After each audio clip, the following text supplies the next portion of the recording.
इस समय जितनी अदालत चलती हैं, जो न्याय का तंत्र है, वो न्याय नहीं देता, हमेशा अन्याय देता। और ये जो न्याय तंत्र, आप जिसको उम्मीद लगाकर जाते हैं अदालतों में कि हमको न्याय मिलेगा, ये अदालतें बनाई गई हैं अन्याय करने के लिए। कैसे? आप पूछेंगे ये कैसे? अंग्रेजों का एक ऑफिसर था, उसका नाम था मैकॉले, टीबी मैकॉले।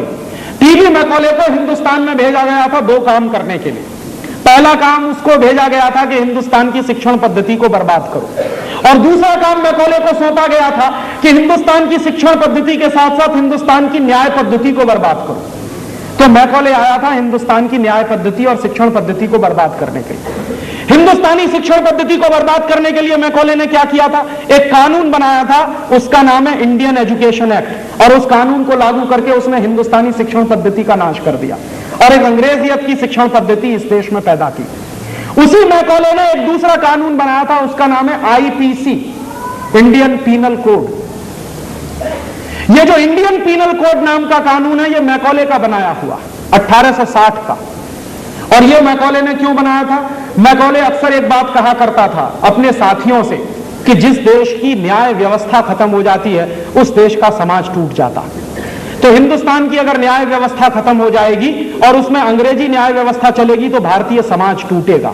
तो वो कहता था कि ये आईपीसी का कानून जो है, ये भारत में न्याय देने के लिए नहीं है, ये अन्याय के लिए है।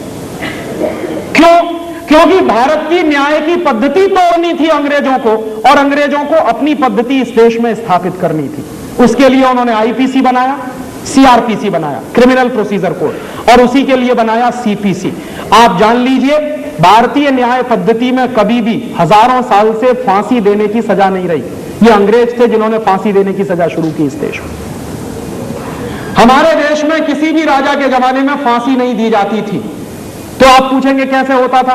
मृत्यु दंड अगर दिया जाता था तो या तो तलवार से सिर काटा जाता था या सरेआम उसको गोली से उड़ाया जाता था, फांसी नहीं दी जाती थी। कभी भी भारतीय समाज में फांसी नहीं दी गई। ये फांसी देने की व्यवस्था इंग्लैंड से आई है हमारे देश में, क्योंकि सीआरपीसी का कानून अंग्रेजों ने बनाया, क्रिमिनल प्रोसीजर कोड, और इसी के साथ साथ सीपीसी है, सिविल प्रोसीजर कोड। और ये तीनों कानून जब लागू हो गए तो मैकॉले ने एक दिन कहा था, ये बात अंग्रेजों के दस्तावेजों में दर्ज है, कि जब भारत में आईपीसी चलना शुरू हो जाएगा, सीआरपीसी चलना शुरू हो जाएगा, सीपीसी चलना शुरू हो जाएगा, तो भारतीय लोगों को न्याय कभी नहीं मिलेगा। और ये वो खुद कह रहा है कि यहां के लोगों को न्याय कभी नहीं मिलेगा, मुकदमे चलते रहेंगे लेकिन न्याय नहीं मिलेगा। और जो बात उसने कही है 150 साल पहले, वो बात आज हम देख रहे हैं हमारी आंखों के सामने, कि हम जाते हैं अदालतों में। अदालतों में जब आप जाते हैं तो क्या कहते हैं आपको? हम लोग भी जाते हैं अदालतों में, क्योंकि बहुत सारे पब्लिक इंटरेस्ट पिटीशन हम लोग लड़ते रहते हैं। तो अदालतों में हर बार हमसे एक ही बात कही जाती है कि अदालत में कानून के आधार पर फैसला होता है। कोई अदालत ये नहीं कहती कि यहां न्याय मिलता है। हर अदालत में एक ही बात कही जाती है कि कानून के आधार पर फैसला होता है। मान लीजिए जिस कानून के आधार पर फैसला हो रहा है वो कानून गलत है, तो फैसला भी गलत होगा, तो न्याय नहीं मिलेगा आपको। मैं उदाहरण दूं आपको, हमारे देश में एक कानून है, क्या है? किसी बच्चे को जन्म लेने से पहले अगर मारा जाए तो कानून के अनुसार वो है एबॉर्शन, और जन्म लेने के बाद उसको मारा जाए तो कानून के आधार पर वो है हत्या। अब आप देखिए कानून क्या है। बच्चे को जन्म लेने से पहले मार दें तो है एबॉर्शन, और जन्म लेने के बाद मारे तो है हत्या। जन्म लेने के पहले जिसको मार रहे हैं वो भी बच्चा ही है।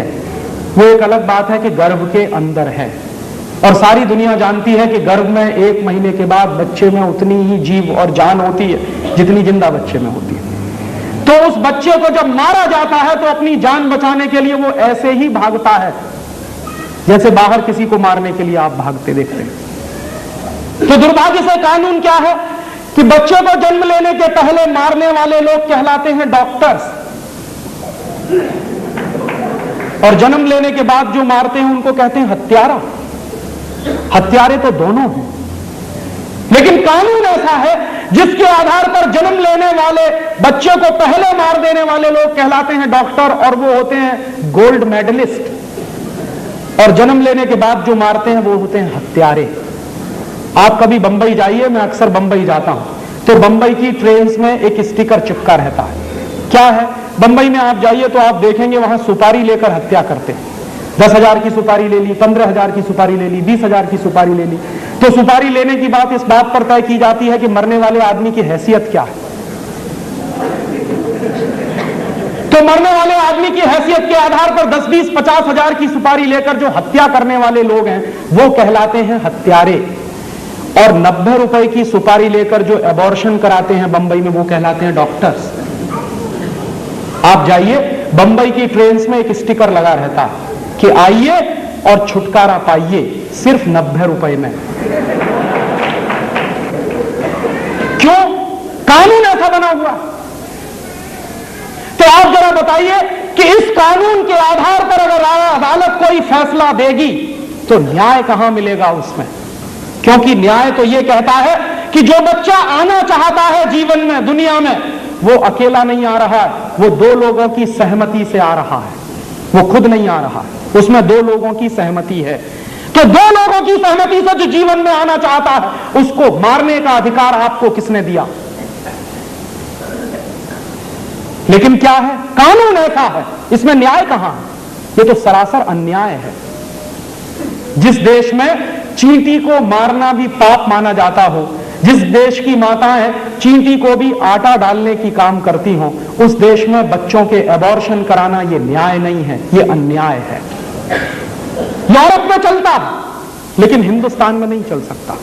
ये तो अन्याय की व्यवस्था। ऐसे ही एक दूसरा कानून है हमारे देश में, 15 साल से ऊपर के गाय बैल हैं उनको काट देना चाहिए, ये कानून है।